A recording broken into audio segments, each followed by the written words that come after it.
This is a quick video on how to make circles on OnShape. Circles are a sketch function, so you're going to go to sketch, you're going to select whatever plane you're going to be using, and I'm using my front for these tutorial videos.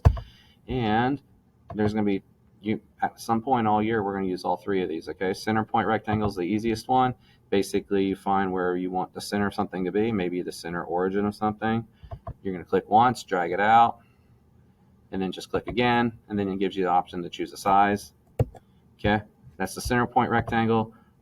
The 3-point rectangle would be one, let's say, where you wanted something to touch another one. So for instance, I want it to line up over here, but the center point one would make that kind of hard. So I'm going to say I want it to line up here, but then I'm going to go over here, and then I have my 3rd point of my rectangle right there.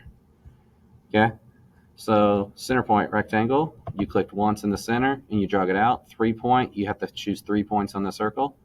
And then ellipse, this is where you're going to make something like a more rounded circle that's a little bit just oblong. Okay, so if I have my center over here and I bring it over here, when you make a table later this year, this is going to be a tool you use. So like that right there, and then you can make it taller instead of fatter, and you make it fatter instead of taller. Okay, that is your ellipse tool.